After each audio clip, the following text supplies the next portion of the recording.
I don't know. But Vergil, he's right there. He's right there. He's been proven that he belongs with the top fighters in the division.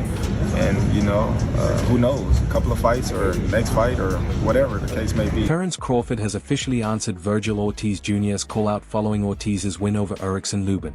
The undisputed super middleweight champion said Ortiz was reaching, but added that if Ortiz is willing to jump 2 divisions, he'll entertain the challenge. It could be Crawford next if he's still willing to do it, because that's a fight that I've been calling for a while. I think that's a great fight to make happen still. I'm at 168, and I don't go back once I leave a division, Crawford said. If he wants it, he can come up and make it happen. Ortiz, fresh off stopping Lubin, doubled down at the post-fight presser, saying he's ready for any top name. I'm here to fight the best. It can be Boots next. It can be Spence next. It can be Crawford next if he still wants it. You want to fight Terence Crawford right now?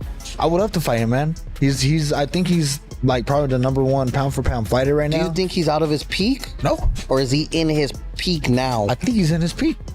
And you're saying you could be the peak prime Terence Crawford? I'm saying I believe that I can. That's a fight I've been calling for, Ortiz continued. I'm just going to keep doing what I do best. With Crawford, Boots-Ennis, and other big names on his radar, Ortiz pushed his record to 24-0 with 22 knockouts. Fans have long wanted Ortiz versus Ennis, and the two sized each other up in the ring after Ennis' explosive first-round knockout win over Wailo Matoso. 100%. I believe that I can. No, I respect him as a fighter, though. That's the thing. When I want to fight people, it doesn't mean that, oh, I don't like you. Like, let's get it on. It's more like I respect your skills, and I want to see if I can beat you. Ortiz needed only 2 rounds to dispatch Lubin and secure the second defense of his WBC interim super welterweight title. The dominant win set up an in-ring face-off with Ennis, suggesting a unification-type showdown could be next. But Ortiz's trainer, Robert Garcia, insisted they have multiple parts.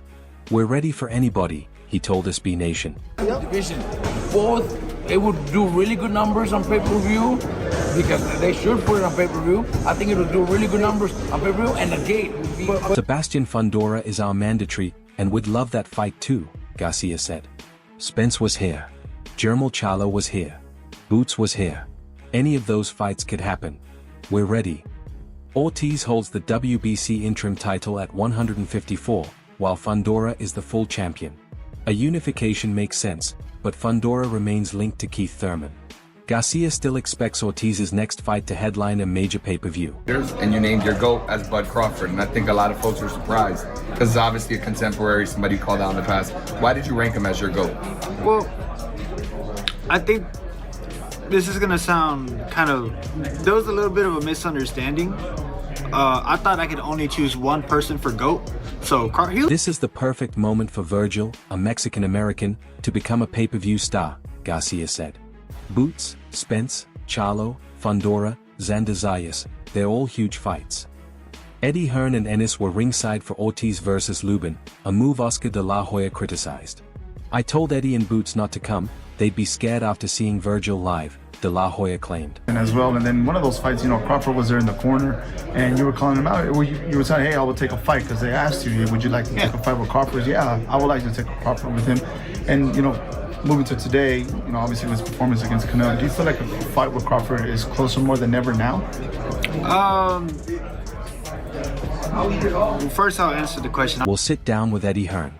We have the upper hand because Vergil is the better man, de la Hoya added. He suggested Ennis might now take a tune-up after seeing Ortiz's power in person.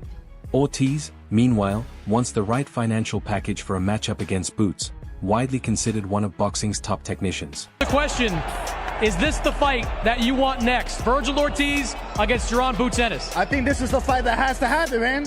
I think this is it. It's the best fight in boxing. I think he did a great job. He looked good.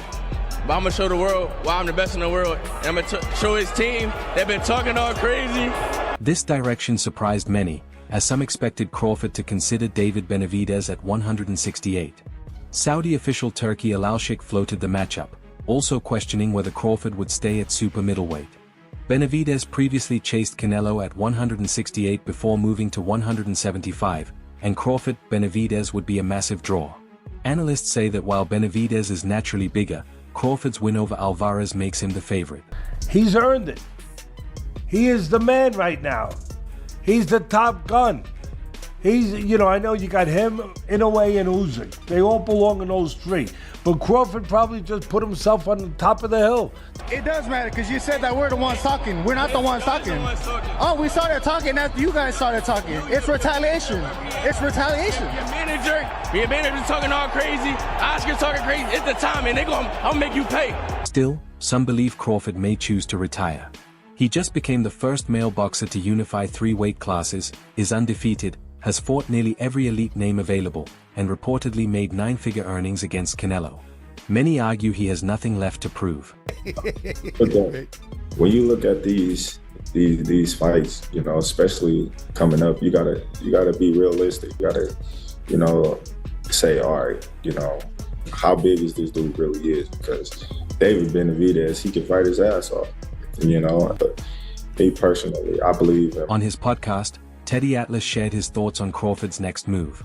The world is his, Atlas said. He's earned the right to choose. He's the top gun. Atlas noted Crawford's desire to drop to 160 but expressed concern about cutting back down after adding muscle for 168. Up to the mountain, and he's just, to the victor goes the spoils, baby. He gets to choose. He's special. He showed that. Now he gets to choose. He wants to go down. He doesn't want to stay up there. He wants to go down to 160. Atlas added, he's smart. His team is smart. 8 pounds isn't too far. He can do it without hurting himself. Still, Atlas admitted he'd prefer Crawford remain at super middleweight, where he no longer deals with harsh weight cuts. Without him, really wanting to fight and putting forth the effort into doing what he can do along with me to get this fight done, we wouldn't be fighting. So it's only right that I give him that same, I want and I need. So after I do my thing, Saturday night and be victorious, I feel like it's only big name fights from here on out.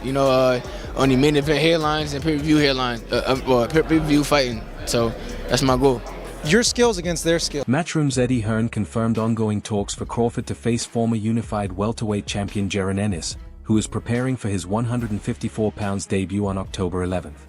Crawford versus Ennis is the best fight in American boxing, Hearn said. But Crawford will need a big payday. He knows how good Boots is. A fight that makes a whole lot of sense, and a fight that stylistically will be, oh my goodness, is a fight between Terence Crawford and Jaron Boots-Ennis. I don't think I think that's going backwards for Terence. To that point, Jaron doesn't have the kind of accolades. He doesn't sell to the mass and all these. So this fight was perfect timing for both these guys. At Crawford's post-fight press conference, he initially dismissed a fight with Ennis, saying he wouldn't return to junior middleweight. For the fight to happen, Ennis would need to compromise on weight. Crawford only wants big money fights, Hearn explained. Boots is an elite talent, but facing Crawford requires experience and a high boxing IQ. It's been a roller coaster, but we made it to the top. No matter how we made it, and it's definitely a test to say that anything is possible if you work hard at it and you believe in yourself and you have the faith that. Ennis, once Crawford's IBF mandatory at 147, moved to 154 and beat Israel Madrimov to become WBA champion. He later stopped Serhii Bohachik to add the ring title. During his camp for Lima, Ennis even served as a high-level sparring partner for Canelo, though Alvarez later admitted his body wasn't at its best. I understand it, but don't lie or kept to the net and make it seem like I had the opportunity to fight you and I didn't. I never did. You know what I'm saying? And then that one time that I did, we said they called and we said we never heard nothing else back about it. So right. I mean, I respect it though. I mean, get your money. You know what I'm saying? Do your thing, but don't be kept. It was an amazing performance by Crawford, Hearn said. I'm gutted for Canelo, but happy Crawford finally gets the recognition he deserves. He's had good wins, but he missed out on many big fights from his era. Doing this at 38 is incredible. Crawford-Canelo fight. Were you surprised by the outcome? It's boxing, anything happen. No doubt. My other question for you is, you know, with this win, everybody's saying Crawford elevated his status. He's the GOAT. Do you think this win puts him on Mount Rushmore or makes him a GOAT in boxing? Everybody got their own opinion, son. What's your... People love to retire fighters early, Hearn added. But Crawford can still go down and win a world title at 160. That would make him a 6-division champion. More than 70,000 attended the Canelo fight in Las Vegas, with over 41 million watching on Netflix as Crawford earned a clear decision victory. Brooks Park, South Philly. Yeah. All right, so you know they'll kill me if I don't ask you, right? What? Canelo Alvarez, Terence Crawford. Terence Crawford wins unanimous decision victory. Yeah. What was your thoughts on the fight? I was trying to stay up. It was getting too late, y'all. It was like, I think by the time they came on, it was like probably like 1 o'clock or something like that. It was like 1 and some change. I trained. In a recent interview, Crawford reflected on critics who doubted him during his top-ranked days. People said I was broke, he said. But I was getting paid. I don't have to box. I do it because I love it. I think Crawford's going to get the job done. I am officially picking Crawford to win this fight. It is still 50-50, but obviously... he says that till he goes to Canelo. I'm obviously going to say that this is a 60-40 fight, and I have Crawford winning this fight. Crawford's going to win this fight doing something that nobody's done to Canelo. Okay. Yeah. This is going to help Canelo. He's sparring against a great fighter, world champion in Ennis, and like I said And before, maybe it iron will. sharpens iron. And maybe it will. But on the other side, it was interesting to hear your side of how, whether it's the overtraining or I think more the mental side. What if Boots is getting the best of him? How does that affect Canelo going into this fight? Why would you want to even put that doubt in your fighter's head going into such a big fight? No, I figured it being so close to the fight too as well. You know, you're kind of like tunnel vision when it comes to your opponent. And the only reason why I ask is because, you know, Turkey had mentioned that if Teo gets past Barboza, we could see a fight with you and Teofimo. I know Top Rank tried to make that fight as well, so I was just curious